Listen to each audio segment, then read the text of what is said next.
Shalom. First off, we give all praises, honor, and glory to Yahweh, Ba'ashem, Yahushai, Ba'ashem, Rakakadash, Yahweh being the true name for the Heavenly Father, Yahushai being the name for His only begotten Son, who the word ignorantly calls God, and Jesus Christ.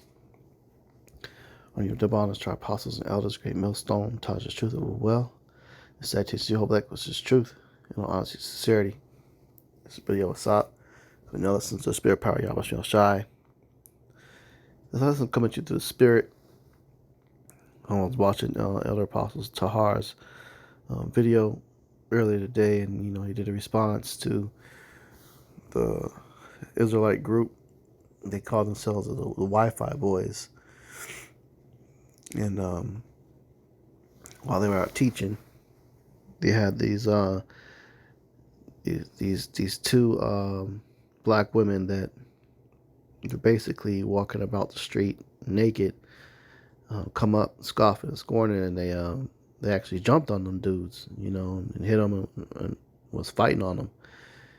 So they were, they ended up screaming out, somebody call the police, the police didn't really do anything, because those guys, they don't even push the true name of the Heavenly Father, which is Yahweh Yahushai, so they didn't call upon that name for help or assistance.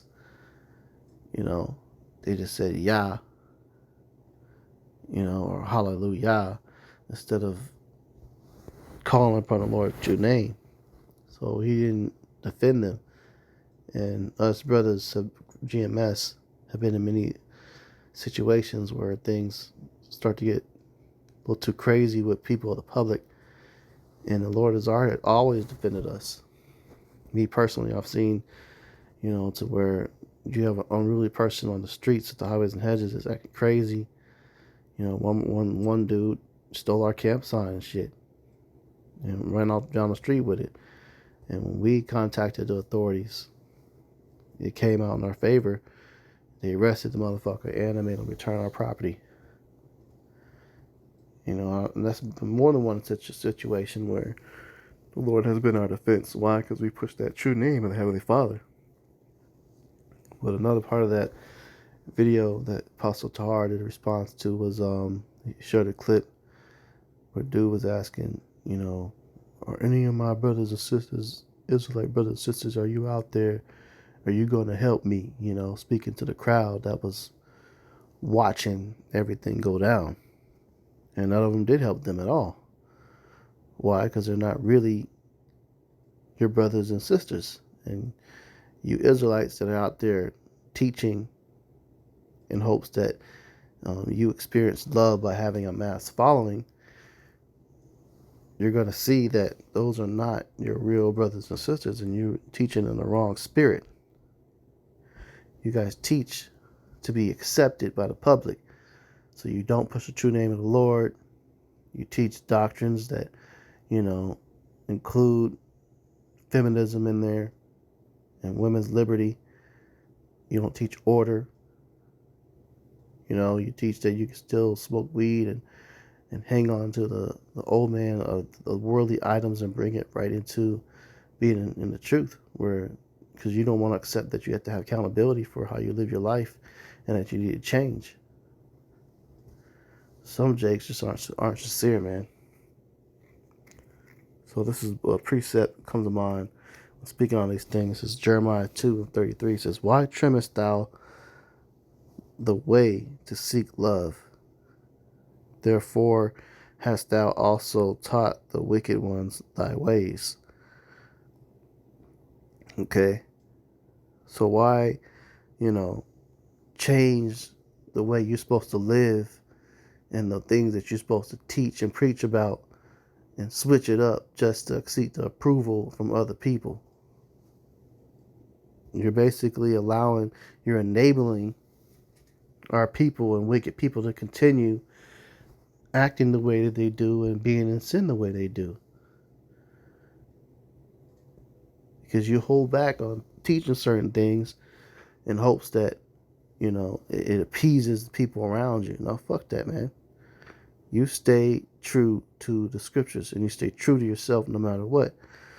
When it comes to you being renewed and becoming a new man in this truth, or a new woman in this truth, you stay to the truth. You stay in the Israelite way, keeping law, statute, commandments.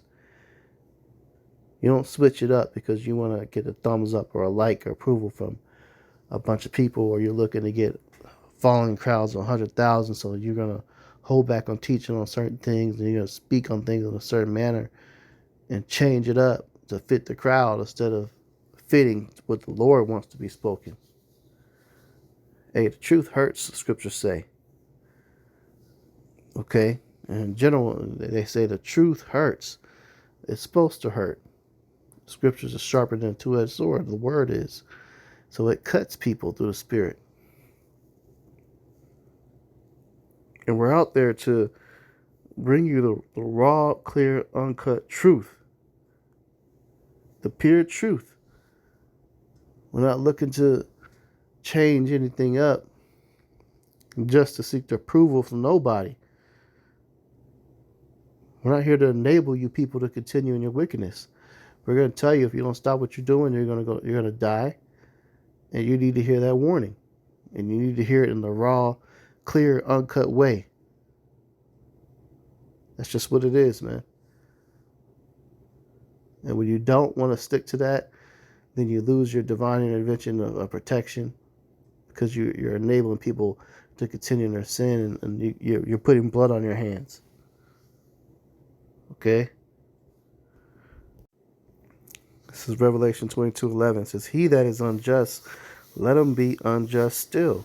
And he which is filthy, let him be filthy still. And he that is righteous, let him be righteous still. And he that is holy, let him be holy still." Right? So let people be who they're gonna be. If they unjust, they filthy, or they want to be wicked, and they don't want to get it and get the truth and change. Hey, like our head elder said, he said, hey, if a nigga can't get it, we're moving on. That's it. Let these people be, man. They want to continue in wickedness and wax worse and worse and worse and worse and worse, and continue to fall out into the world. And hey, that's not on you. You shared the initial message. Number one, it should be enough. It should be enough to motivate them to get right. You shouldn't have to feel like you're holding somebody's hand and constantly, trying to keep them on the right path, and desperately trying to keep them from going into the world, and you're trying to hold their hand and say, no. If they want to be wicked and make all these decisions to continue to go off and get worse and be wicked, let these motherfuckers have it, man. Let them go. If a person is righteous, let them be righteous still. Just encourage the positive things. Don't be discouraging. Okay?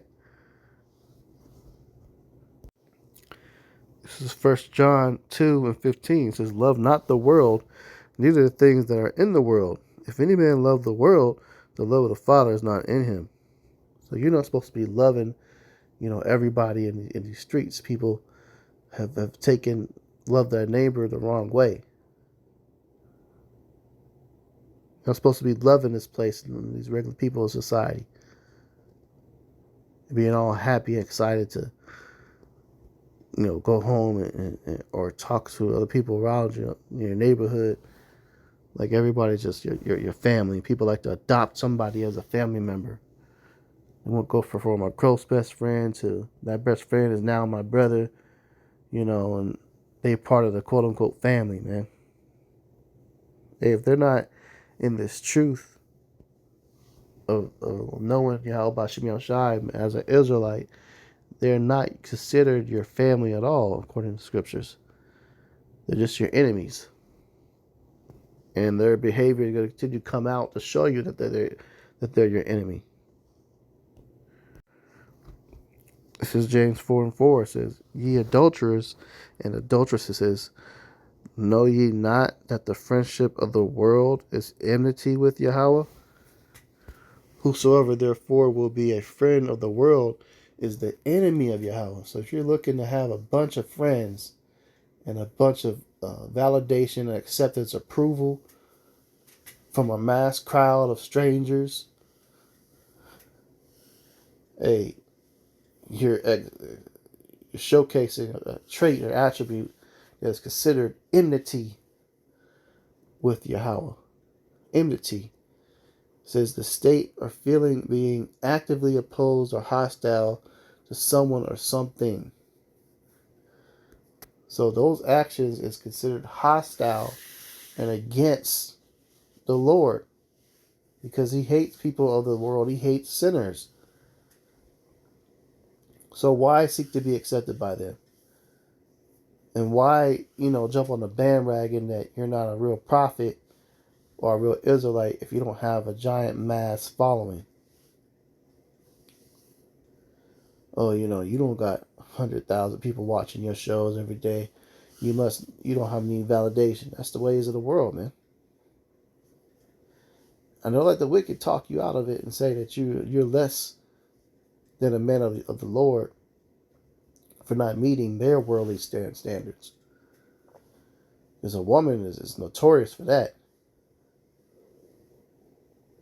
If you don't meet her standards that fit of a world aspect, of accepting feminism, accepting the ways of the Willie Lynch letters, degrading you, put you down so they can feel better about themselves. Hey, women are notorious for that shit, man. So why seek the love of people like that? If they are against you, you have to accept that they're against you. Let them be. Let them be wicked still and leave their ass alone. Bye. This is Ecclesiastes 12:6. It says, for the Most High hateth sinners, and will repay the vengeance unto the ungodly, and keepeth them against the mighty day of their punishment. So you come across a bunch of sinners in the world, and you've already out there been preaching the message of them to get right. They didn't even inquire when they hear the words in their ears. They didn't even stop to inquire to come learn. The Lord hates them. You had them stupid niggas talking about, we love you, sister, after they, called her all sorts of names under the sun and was harshly rebuking her, as they should. Well, we love you, sister. Man. You're not supposed to have no love for these people of the world. That's not considered your neighbor. That's not considered your brother. That's not your sister, unless they are a follower and disciple of Yahweh Shai. That's what the scriptures say. It says, for the Most High hateth sinners, and will repay vengeance unto the ungodly, and keepeth them against the mighty day of their punishment. So he will repay vengeance unto the wicked people. Even though it seems like they get away with shit, it takes forever for the Lord to make something happen against their enemies. We're beginning to see the action here in a minute. And when we no more waiting, we're going to witness judgment.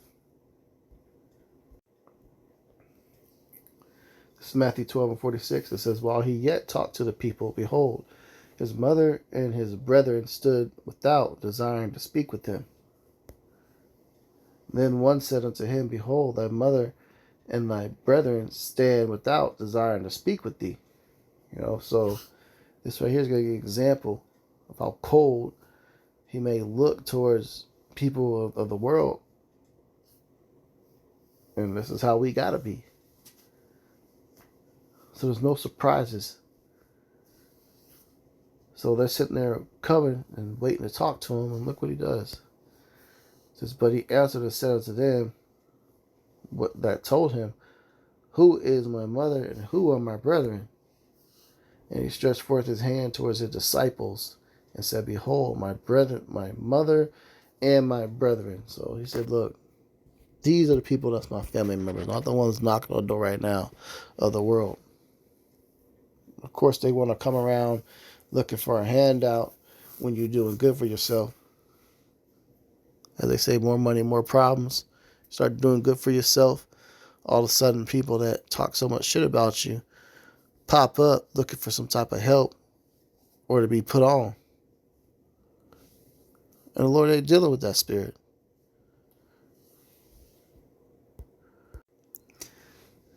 This is 2 Corinthians 6 and 17. It says, wherefore come out from among them, and be ye separate, saith Yahweh, and touch not the unclean thing, and I will receive you.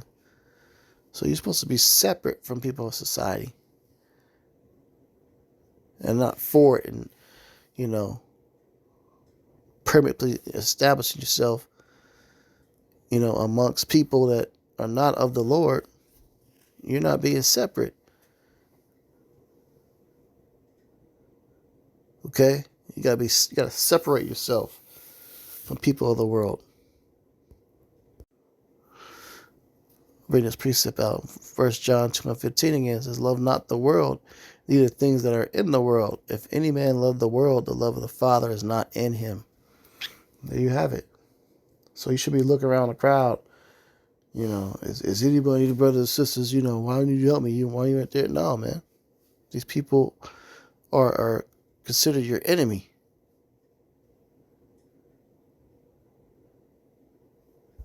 And that's all that you can do, is accept that.